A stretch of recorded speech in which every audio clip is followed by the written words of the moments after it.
You see that pickup truck? It is heading straight for our camera. The driver is a very angry contractor, along with 3 other guys, and it's not looking good. No, you don't. No, you don't. All right? Well, we're asking you. We're on a public street, and you're going to stay away from my photographer. Video in my house, sir. We're within our right. Of what you're doing. Step back.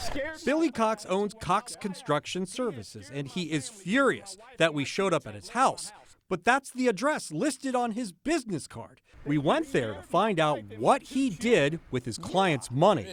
You got $16,500 of this man's money. Cox is an unlicensed residential contractor who convinced this homeowner, Joseph Segro, to give him $16,500 for a new deck with a covered porch.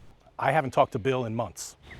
And the $16,500 was just for materials. Here they are, along with a messy demolition and 4 raised beams that are propped up and barely secured. How did he attach that to the house? Well, he brought me out to show me when he did it and said that this is even better than code. When I asked why there was no bolts, he said, you don't need them. Joe said he got 2 days' work, and that was in April. Here's what Cox told us a day before that confrontation. Just some things happened in my life that I couldn't get there, but I'm headed back out there tomorrow. And that's not happening because Cox never gave the city of Johns Creek detailed plans. According to the state licensing board for general and residential contractors, you don't have to have a license to build a deck, but you do need a permit, and Mr. Cox didn't get one. Joe asked about the permit, but claims Mr. Cox says he didn't need one. I don't know what to believe anymore, and I'm to the point now where I got to take an action. But besides a lawsuit, what are the consequences? A licensed residential contractor could lose his license, but according to the Secretary of State's office, Cox doesn't have one. Johns Creek could fine him, but according to deck inspectors like Stan Garnett, that's about it. So those that are not licensed, they have absolutely nothing to risk.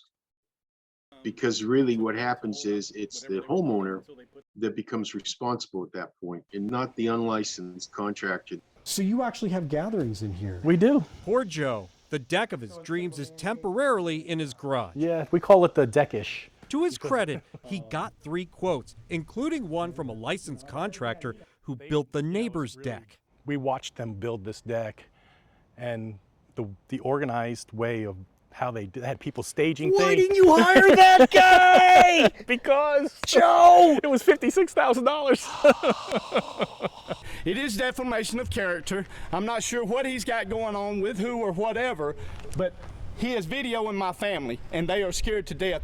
Here is that scary confrontation he's referring to. Yeah, he's at work. I don't know when he'll be back.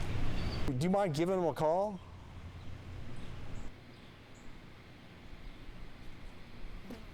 It ain't right. It took Joe and his wife several years to save for the deck. You have $16,000 of this man's money. Mr. Cox never told us what he did with all that money, but his client says he's going to sue to get it back.